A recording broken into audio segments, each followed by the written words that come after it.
Okay, good, good. Hey, we're here and we're on. I looked up to the screen and what do you know? It's time for us to get started. Looks like I scared off a few people on Monday, or maybe they just have other things going on. But let's see who made it today. Ray. Reagan? Nope.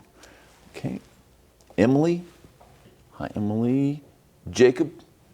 No Jacob? Boyd. Other one. The other Emily? So there's two Emily. Yeah, I feel like I'll have to get used to that. Kenyon. It's you. Kylie. Every time I say that name, I think of that TikTok meme that has the name Kylie in it. Maddie. Now, she was sitting over there, but she's not here today. Jacob. Other Jacob. Got him. Ari. Okay.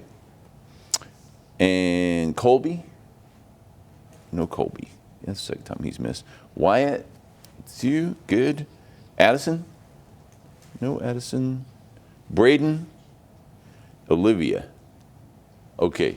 I knew I'd get to you eventually. Okay. I always wonder how many people are going to make it from Monday, because they get in here and they realize, oh, dang, I'm on TV. That's more than I want. I didn't want that. Number one, I'm nervous about speaking anyway in front of people, but on top of that, in here, you have to be on camera and talk to people at home or wherever they're watching. So I always expect to lose a few, and hopefully we'll hear from somebody. What I would say about this class, though, it might be a little intimidating, but it will serve you well. It will really help your confidence. That's a really important thing in public speaking, is confidence. Of course, there are similarities between speaking in public and speaking, I want to get that off the screen. It's messing with my OCD. You still have to organize your thoughts logically, whether you're talking casually or whether you're speaking professionally in a public environment. You still have to tailor your message to the audience that you're talking to. So I know I'm talking to students who are typically between 18 and 24. Most of you are freshman or sophomore, and you're taking this course because you have to as part of your general education requirements. So I keep all of that in mind as I'm doing my presentations. Then, the whole idea of telling a story for maximum impact. One of the ways that we can get people's attention is by telling a story that people can relate to, they can feel some empathy for. So being empathetic is to be able to understand how someone else feels or thinks. You can understand their point of view. You can gain their perspective. And that's an important hallmark of an educated person. Understanding the difference between perception and perspective. Perception is what you think. It's what Kenyon thinks. It's what Jacob thinks. What the two Emilys think. Olivia thinks. But perspective is each one of you being able to come on in. First time here? Yes. Well, about time you showed up. What's your name? Laura? Laura? Did you just enroll? Yeah. Oh, okay, so you're not even on the list. So sorry I lashed out at you. Let's see, Laura, what's your last name? Foyhill? Troy Hill? No, Foigel. Oh, okay. I'm sure I'll see that on another enrollment report. Well, welcome to speech. Glad you're here. You may not know, but if you turn around there and look at the big screen in the back, this class is on RSU TV 2. So all classes are recorded and all classes are posted. So Eddie, we're going to have one more media release form. So you have to sign this by the end of the day. Flip the camera around for me, Eddie, if you would. Now there y'all are on TV. Okay, come back to me, because Laura hasn't signed her release yet. Can't leave her on there for very long. But that's why, because you're going to come up here and do your talk.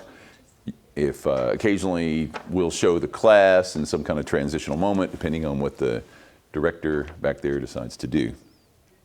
Okay, so Kenyon, if you would just pass that back to Laura, appreciate it. Okay, so where we were was just getting started. Wait, where'd Emily go? Bathroom. Okay, you don't really have to say that. You can say she had something to do, but it's okay. And this college class, you can leave whenever you want. I mean, that's the whole thing of being in college. You don't have to ask my permission to get up and go. Welcome back, Emily. We heard you had a phone call. So, we're back. Can't you tell this class is going to be fun? Can't you just feel it? Can you? Yeah, maybe. Still like jury's out at this point. Wait, I'm supposed to say 6, 7 when I do that, right? Hey, I'm way gone from Gen whatever we are in now. What are y'all, Gen Zs? Gen Zs, right? Yeah. Okay, that's what I was thinking. Well, you know, your time's just about over because I got a little nephew who's 5 and he's Gen Alpha. And as far as he's concerned, you might as well be senior citizens. So think about that as time goes on. Me, on the other hand, as I told you on Monday, my age, I'm basically your grandparents' age, which is why my filter is hard to maintain. As we mentioned the other day, elderly people tend to say things that you wish they wouldn't sometimes, but it's because they've lost their filter and it just comes out. So I try and keep mine up. A, I'm on television. B, I'm in a college class. C, we live in very strange times where anything I say could be magnified, taken out of context, recorded, furthered, and the next thing you know, I'm a national news story when all I was doing was making an offhand joke. So try not to make any offhand jokes that don't relate to the class material, which is why it's nice to be in speech because almost anything relates, as long as we can couch it in the terms of our lessons for the day. Back to telling where we were, Laura, before you came in, was we just started to talk about public speaking and the difference between talking to our friends and talking professionally to a large group of people. We still have to organize our thoughts well. We still have to tailor our message to whoever our audience is. In marketing, we call this a target audience. Who's our target audience? What is their perspective? And that's where I was going earlier, that difference between perception and perspective. Perception is what I think, my perception of you all, based on how you look, what kind of clothes you're wearing, so forth. But perspective is being able to think like you all. What's in your mind? That's Spy 101. Don't just think like yourself as the spy. In order to be a good spy, you've got to think like the person that you're spying on. That's perspective. We also want to be able to adapt to listener feedback. That's really important. So if I pop off a few jokes that have worked in the past, but nobody laughs at them now, I might as well get rid of those. But if I come up with a new one that I get some response from in this class, I'm going to try it on my other class tomorrow, because that's how feedback works. Last spring, I did a presentation on stage at what was known as the Boys from Oklahoma show in Stillwater. There were 45,000 people there. And I had to go on stage with a microphone and do an Oklahoma Music Hall of Fame presentation. And we were inducting some of the people who were there, like Cross Canadian Ragweed, Jason Boland and the Stragglers, so forth and so on. Stoney LaRue. And so my job was to go out, because I'm a founder of the Oklahoma Music Hall of Fame and often do the emceeing or presentations, I went out to do the induction. The sound guy gives me a handheld microphone and says, you might want to keep it close to your mouth.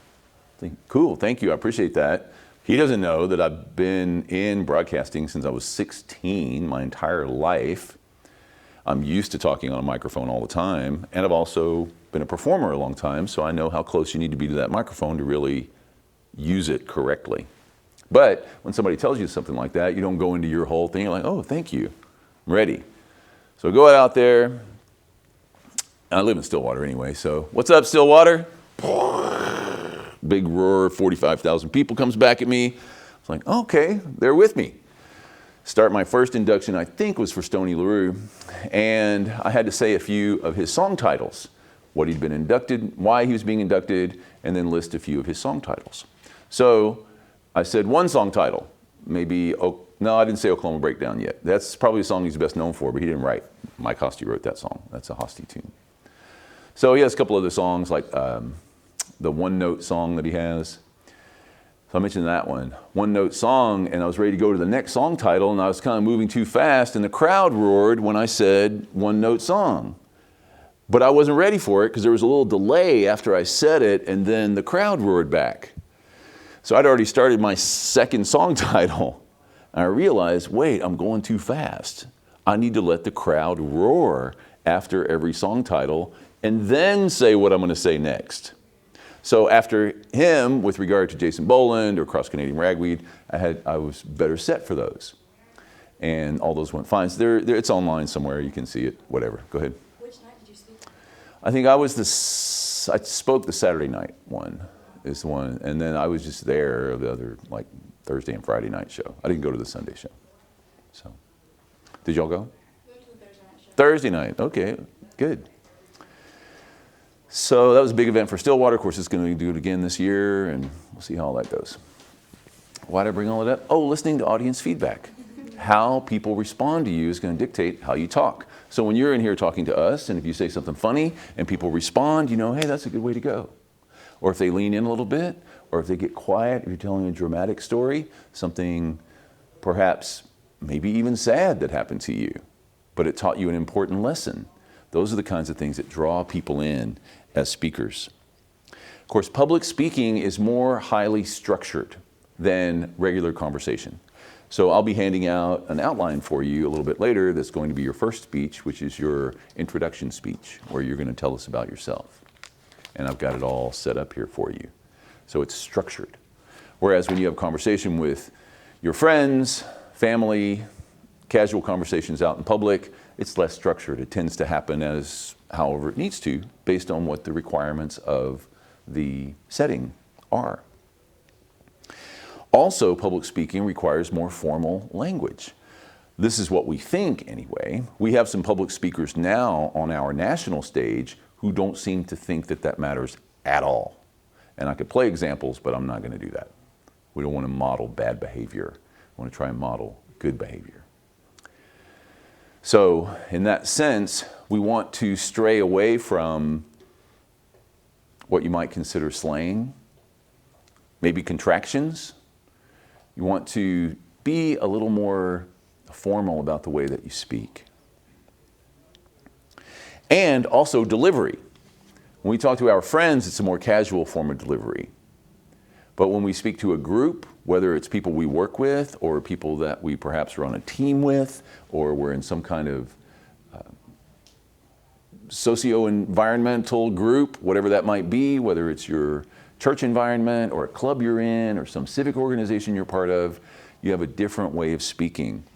I know I speak differently when I come to class, and I know I'm on television, than if you were to speak to me casually, or if I'm in, actually I'm kind of the same in my non-TV classes as well, although I can be a little less formal. I might be able to make a couple jokes that I wouldn't make in here. So this is about developing confidence. And nervousness is completely normal, completely normal. The whole idea of butterflies or stage fright, that's normal. The question is, how do you get past it? What kind of strategies can we give you so that you can work on that nervousness? Let it feed your energy.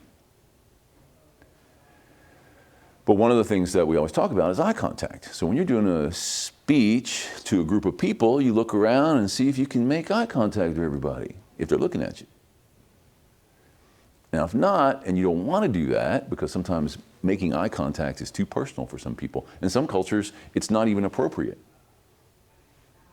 You know, some Native people, Native American people specifically, traditionally, it's not considered polite or respectful to look someone else in the eyes, especially a young person to an old person. That young person's supposed to look away and be talked to. And there's been some studies done, not necessarily on Native cultural traditions like that, but we tend to listen better if we're not looking at the person that's talking to us. Hey, Kevin, what's happening? Just checking things out? Okay, good. Good to know we have that strong technical support there. So, where was I going with all that? Oh, strategies for getting over your nervousness. Breathe. Take a big breath. That's number one. What people tend to do is they get up here and they start talking, they run out of breath, and now their voice sounds all shaky. Take a breath. in announcing, what we do is mark our copy. So anything that's text, we consider copy reading. And what you do is put little marks in there so you know when to breathe. Get to the end of a sentence. Now I'll talk about a few techniques for having more breath. Number one, you need to fill your lungs up with air, because that's what pushes the diaphragm, pushes up through your vocal cords, makes them vibrate, and then the sound comes out. That's why we all have different voices, because we all have different bodies, and they're all a little bit different.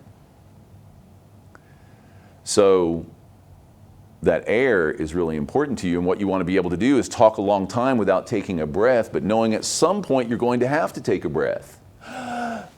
Now I can keep going for a little bit longer. Have you tried to see how long you can talk without taking a breath? Are your lungs really strong enough? And they are similar to muscles. You can increase your lung power.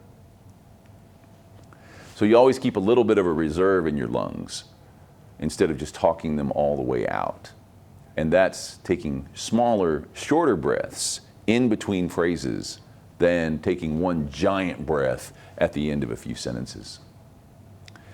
If you haven't done this yet, it's important for every one of you to know how fast you read, how long it takes you to read a page of text. And different books take different time. Your biology textbook, your history textbook, your political science, sociology, they all take different amounts of time. So when you get a new subject book, my suggestion is to time yourself reading a page, a full page, bless you. Then you know how much time you need to allot to read the 30 pages that are in that chapter. We need to read more. Everybody needs to read more. That's what keeps your brain growing. As I mentioned on Monday, your brains are all still coming together, they're still forming. And how you nourish them and make them strong is by reading, thinking, and writing. So I always encourage that constantly. Nervousness is normal. So you can look at the back of the room. Instead of looking right straight at Wyatt, I can look just over his head at the back of the wall there. And it's almost like I'm looking at him. A trick I learned when I was a teenage hypnotist was that if you can't make eye contact with somebody, because it's going to mess with your ability to hypnotize them, just look at the bridge of their nose. Look right here where the glasses sit. That way, you're not really looking into there. I'm just looking at your noses, but it looks like I'm looking at you. So that's another strategy when you have to make eye contact. If you don't actually want to make eye contact, look at people's noses. Speaking experience, this is where you're going to get that. I've had students in here who've been club leaders, like a president of a club or something, or they're active in their church, or they've been in some kind of drama or theater club, and so they're more comfortable when they get up here and they let it fly. Some people don't have any experience at all. So this is a perfect place to get it. Preparation also makes the huge difference when it comes to, hey, Corey. Did she hear me? Come here for a second. Are you in a hurry? I know. Well, come here. This is Corey, another one of our stellar students from last semester who happened to be walking by. Just, you know how to come up here and just stand up here and wave to everybody. Tell them a couple things they need to know about this class. Well, make sure you are taking time to practice your speeches before you come in here. Make sure you are showing up to do them. Do not say Second person. Do not say that he will catch you on it. Or like. I think I had a problem with that towards the end. I said like a lot. So a lot of words like that, don't be saying them like consistently, but do not say them. But yeah, it's not as scary as you think. Honestly, I think after the first like couple times it's kind of dims down, but no one's gonna throw anything at you or anything, so I wouldn't be scared. All right, thank you. Appreciate it. Mm-hmm. See you later on. Corey is one of our students, and she said the same thing. Kendall, I caught Kendall walking by the other day, and I said, hey, come in here. She said the same thing, don't say so I appreciate that. Glad you picked that up in the class. Every time like I have a conversation now or hear people speak and I hear that, I'm like, right. Good. Awesome. Always good to see former students. See, I remember both those students' names, which I'm surprised. And the fewer students I have, next semester it'll be easier to remember you. You'll be walking by. and I will say, Laura, come in here. Tell them what they need to know about this class. Preparation. That's the key. Prepare, prepare, prepare, prepare, prepare. The more prepared you are, the less nervous you'll be. So I can offer various anecdotes in that realm, but I play music every week and I play out somewhere every week. And some weeks I don't have a paid gig, I go to open mics and I try new material. But when you go to open mic and try new material, you do it from memory. And so if you practice it 40 times when you get to open mic, no problem. But if you just practice it a few times and think you have it, and you get in there, now people are looking at you and you try to actually do it, you mess up because you're not completely confident. So I have a couple songs I'm working on. I'm always working on a couple songs because I'm not only for my artistic stuff, but also for my brain, the elasticity of my brain, and working on memory, and I have to keep challenging myself. I'm trying to learn this one part on a song. It's really hard. I could give up, or I can keep working on it. Last night I hit a little crossover point. I said, oh, I think I might have it. Don't have it all the way yet, but I almost have it. You want to challenge your brain with things that are difficult. Because if you do the same easy thing all the time, your brain's not being challenged. It starts to regress. Same with walking. I don't know why I'm going on tangents here, but you're not all supposed to walk forwards. You're also supposed to walk sideways, and you're also supposed to walk backwards. Why? Because you're developing your balance. If you just walk forwards all the time, that's all you do, you're not giving your body a chance to learn how to move side to side or move backwards. These are all things I'm learning as I'm, because of my age, I'm trying to stay somewhat healthy, mentally and physically. Think positively. I don't mean toxically positive. Toxic positivity is saying everything has a silver lining, everything's going to be all right. And I'm not going to bring any recent current events up, but I could bring up a couple where there are zero positive elements of this particular situation. But I don't want to do that today. Talk about tangents. So think in terms of what good is in something. I wish I didn't have to give this speech, or this speech is an opportunity for me to share something about myself and get some speaking experience. You need to convert that into a positive thought. And I would also say what's really important for us to remember what we can and can't control. That's a big one on where I am.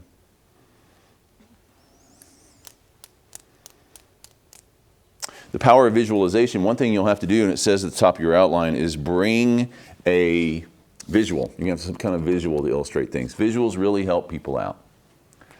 So I keep doing this. I don't have my guitar with me, but when I'm talking about my guitar, I'm doing this. This is what you do when you hold a guitar. But if I brought it in, which I might do just to have something to talk about and show you what I mean, that would be my visual. People don't notice as much of your nervousness as you think. Be confident. Put your shoulders back, head up, make eye contact, be prepared, speak loudly with some authority. If you are organized, you won't have any troubles. And don't expect perfection. Nobody's perfect. Nobody is perfect. We all make errors. I make errors every day. And the question is, when you do something wrong, it's not that you did something wrong. It's like, well, what do you do to try and correct that the next time? It's like a relationship. If you have a conflict in a relationship, it's not so much the conflict that's the problem. It's how you respond to that conflict.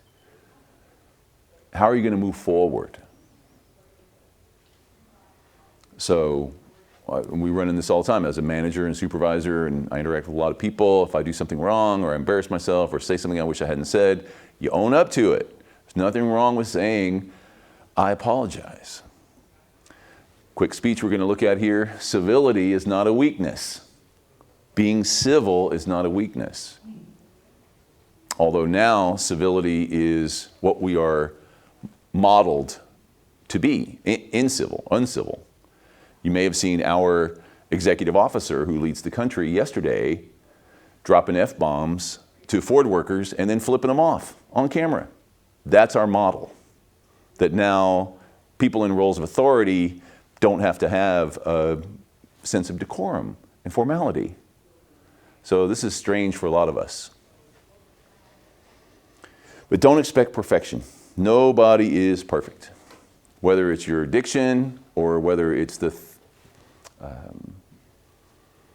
facts that you have, the way that you support yourself, don't worry about it. You say, as Corey said, like too much or too much, I'm going to count those. And you're going to get your critique sheet, and you'll know, oh, I need to do less of that next time. Be at your best physically and mentally when you do your speeches. Good night's sleep, some kind of protein breakfast. Don't come in here hungry and tired, or you won't do as well. And that goes for life as a whole. When you're sitting there waiting, are you stressed out and tense, or are you kind of relaxed? Well, that's the thing, is relax a little bit. Breathe somewhat. The most important part of your speeches, in a lot of ways, is your introduction, how you get people's attention. What we tend to see and hear a lot, because it's the easy way to get around this, is a question. How many of you have blah, blah, blah? Have you ever blah, blah, blah? Have you ever thought blah, blah, blah? That's a question, and then the audience can think, well, whether they have or not. But there are other ways to get a speech started, to talk with or speak anecdotally. And what's an anecdote? We know that word? Anecdote? It's a story. That's all it is. Anecdote. When you tell an anecdote, you're telling a story to illustrate a concept. Something that happened in your family, something your grandma or grandpa told you, something that you learned in school, some experience that you had. An anecdote can be a really good way to get going. As I mentioned, visual aids are also important. I'm sure you've heard the term critical thinking by now. That's a very important part of what we do here. It's focused, organized thinking based on the facts. Trying to keep one's emotion out of the deal. And that's hard. Okay, I want to show a speech today. Let's go to our video computer and we'll see if it'll play for us. I hope this gets all the way through without a commercial. I was thinking there was one that doesn't, that CBS one I think has a commercial in it. But that is the one that's popping up here. Let's go to this one. I think this one doesn't have a commercial. Okay, the reason I want to show this is today is the 65th anniversary of John F. Kennedy's inaugural speech, January 1961. And for insight into me, this is the year I was born. This is the world I was born into and grew up learning about.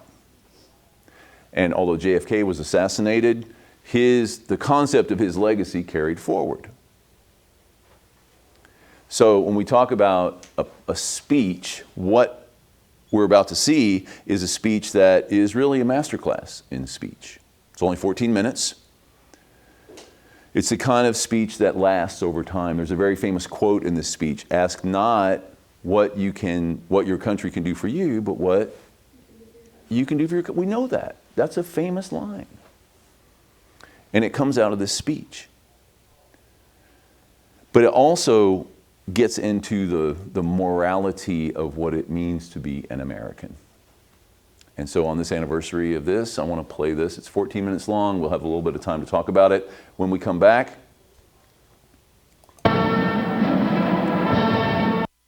up with Kennedy accepting the oath to serve as president. And I just want to talk about this just for a second, because he's given this oath, and then right after he says, I will do this, what then happens is the opponent that he defeated in the election, that's Richard Nixon, comes up and shakes hands with him, says congratulations. To his left, over his shoulder, that's LBJ, that's his vice president. There's Dwight Eisenhower. The president before him comes up and shakes hands. Now let's hear what he has to say and how he delivers this. But listen.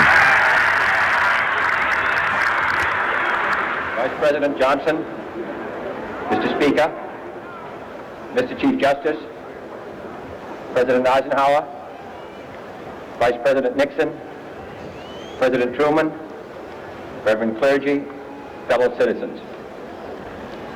We observe today not a victory of party, but a celebration of freedom, symbolizing an end as well as a beginning, signifying renewal as well as change. For I have sworn before you and Almighty God the same solemn oath our forebears prescribed nearly a century and 3/4 ago. The world is very different now, for man holds in his mortal hands the power to abolish all forms of human poverty and all forms of human life. And yet the same revolutionary beliefs for which our forebears fought are still at issue around the globe. The belief that the rights of man come not from the generosity of the state, but from the hand of God. We dare not forget today that we are the heirs of that first revolution.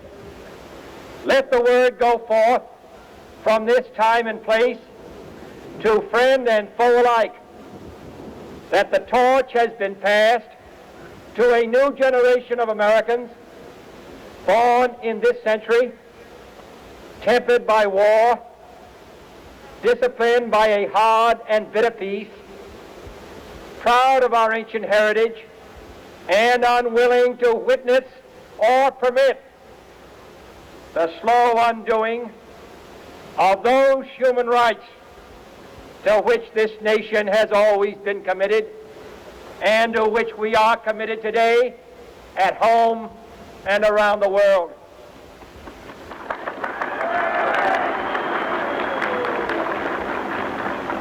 Let every nation know, whether it wishes us well or ill, that we shall pay any price, bear any burden, meet any hardship, support any friend, oppose any foe to assure the survival and the success of liberty.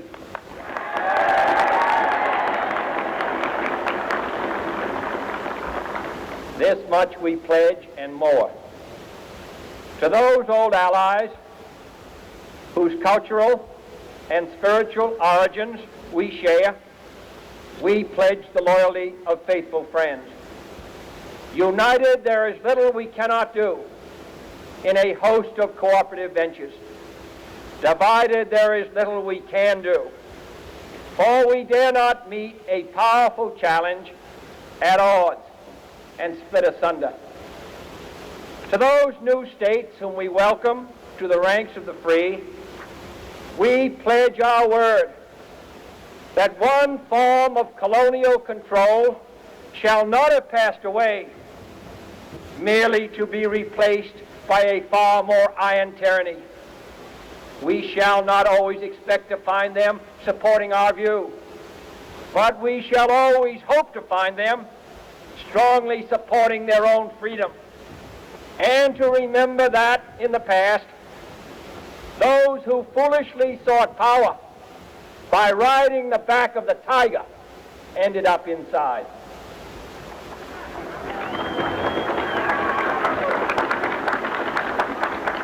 To those people in the huts and villages of half the globe struggling to break the bonds of mass misery, we pledge our best efforts to help them help themselves for whatever period is required, not because the communists may be doing it, not because we seek their votes, but because it is right. If a free society cannot help the many who are poor, it cannot save the few who are rich.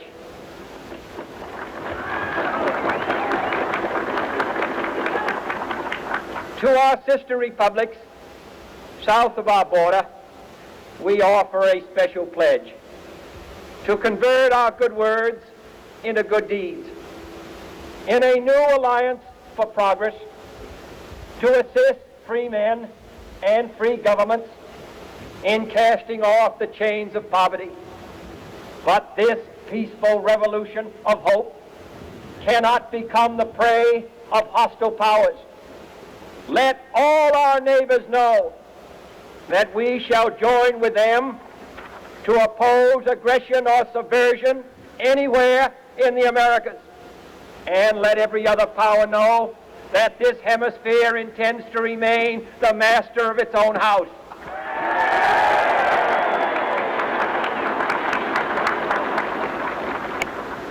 To that World Assembly of Sovereign States, the United Nations, our last best hope, in an age where the instruments of war have far outpaced the instruments of peace, we renew our pledge of support to prevent it from becoming merely a forum for invective, to strengthen its shield of the new and the weak, and to enlarge the area in which its writ may run. Finally, to those nations who would make themselves our adversary, we offer not a pledge, but a request that both sides begin anew the quest for peace. Before the dark powers of destruction, unleashed by science, engulf all humanity in planned or accidental self-destruction. We dare not tempt them with weakness, for only when our arms are sufficient beyond doubt can we be certain beyond doubt that they will never be employed. But neither can two great and powerful groups of nations take comfort from our present course, both sides overburdened by the cost of modern weapons, both rightly alarmed by the steady spread of the deadly atom, yet both racing to alter that uncertain balance of terror that stays the hand of mankind's final war. So let us begin anew, remembering on both sides that stability is not a sign of weakness, and sincerity is always subject to proof. Let us never negotiate out of fear, but let us never fear to negotiate.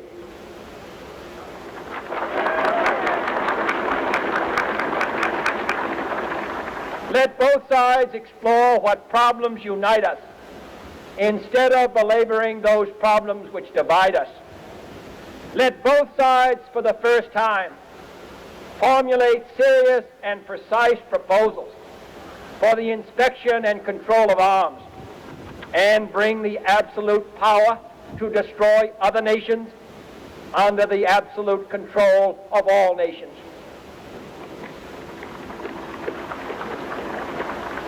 Let both sides seek to invoke the wonders of science instead of its terrors. Together, let us explore the stars, conquer the deserts, eradicate disease, tap the ocean depth, and encourage the arts and commerce. Let both sides unite to heed in all corners of the earth the command of Isaiah to undo the heavy burdens and let the oppressed go free.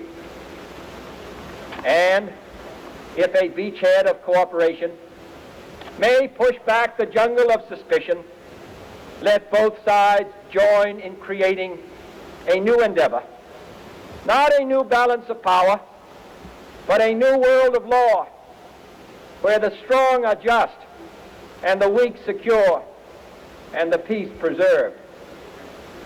All this will not be finished in the first 100 days, nor will it be finished in the first 1,000 days, nor in the life of this administration, nor even perhaps in our lifetime on this planet. But let us begin.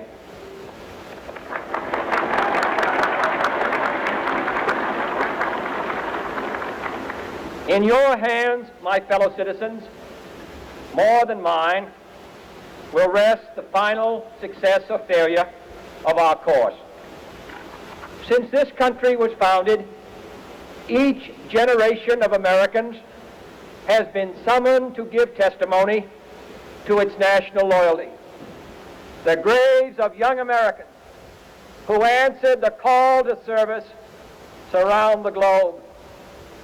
Now the trumpet summons us again, not as a call to bear arms, though arms we need, not as a call to battle, though in battle we are, but a call to bear the burden of a long twilight struggle, year in and year out, rejoicing in hope, patient in tribulation, a struggle against the common enemies of man, tyranny, poverty, disease, and war itself.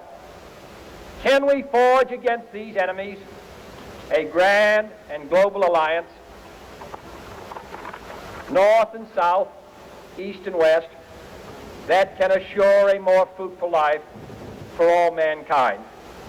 Will you join in that historic effort?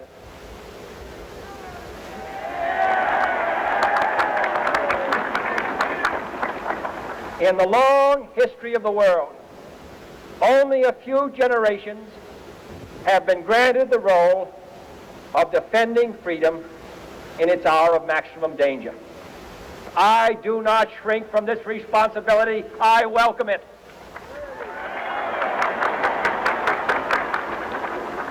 I do not believe that any of us would exchange places with any other people or any other generation.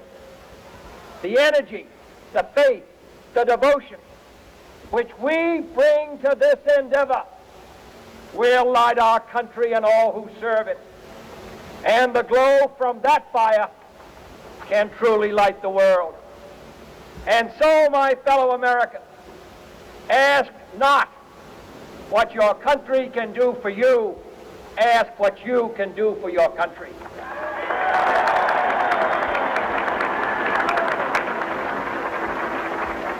My fellow citizens of the world, ask not what America will do for you, but what together we can do for the freedom of man.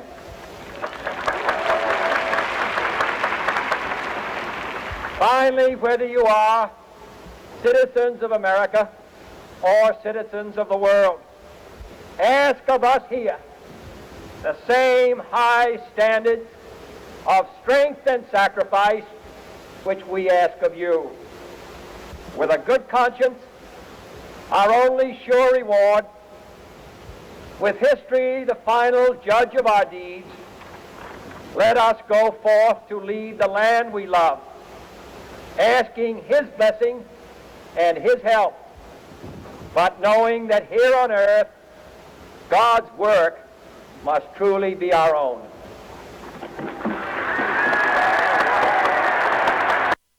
Okay, and come back to me, Eddie.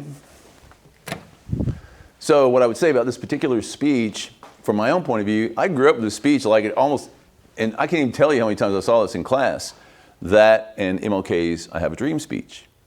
So as a young person growing up, this is what I thought we were about, was the JFK inauguration speech and the Martin Luther King I Have a Dream speech. That was my childhood understanding of what we were. So today being the anniversary of this speech, I thought it was very appropriate to bring it up because most people haven't seen it or seen the whole thing. You might know just a quote. But it gets into what it means to be a presidential figure, to be a leadership figure, what kind of language you use, how you organize your speech. And in this particular situation, a person who's highly aware that all the stuff he's talking about is not going to be accomplished during his time. And at that time, we also learned growing up, one of the big stories about JFK. If I say PT 109, does anybody know what that means? This was also part of our childhood mythology. That John F. Kennedy, at a young age, was the captain of a small Navy vessel. And it was cut in half by a Japanese ship that saw it and just rammed it and split it in half. 2 crewmen immediately died. And then Kennedy kept the rest of them together in the water. He towed an injured sailor with a strap in his teeth until they could get to a nearby island, because they were in the Marshall Islands, and then they were rescued a few days later. That's why we thought of JFK as like, whoa, yeah, you can be our president. Plus, he was young. He was only 35 or 36 when he was the youngest president ever. in American history. But then what happened? Straight up killed. So we have really good example from Kennedy, and we have the dark side of our country at the same time. You know, this hope and vision and nice things that are being said, and then he's killed. And of course, the same thing happened to MLK. Same thing happened to Malcolm X. Same thing happened to Robert Kennedy. This was our 1960s, which now we're in the 2020s, and we have a very tumultuous environment right now. But what I would say about that is we always have tumultuous environments depending on when you grow up. So earlier there was World War I, then there's the Depression, and then there's World War II, and then there's the nuclear scare of the 50s, and then there's all the upheaval of the 1960s. The 70s was still Vietnam, Nixon's impeached, and we got disco music. So there was like the positive thing that came out of the 70s. And go on. Every decade, every year has its challenges. Now, you all are past the age of being able to remember when 9/11 happened. I was teaching here at RSU. That was a big deal. And the war started. It was just a giant mess. And here we are also in some similar messes. But I wanted to play that because this speech doesn't really call for action or applause, it calls for action. Can we think like this together? Can we move forward for the betterment of humanity? There's some moral seriousness in there without playing on emotional tropes or emotional statements that aren't really grounded in fact, but are more grounded in fear. So I wanted to, as I have this old-fashioned thing that shows up at my house 3 times a week in my mailbox. It comes from an organization there in my community that produces this object that I can lay on my kitchen table as I have breakfast and read. And it's not a phone, it's called a newspaper. And they still make them.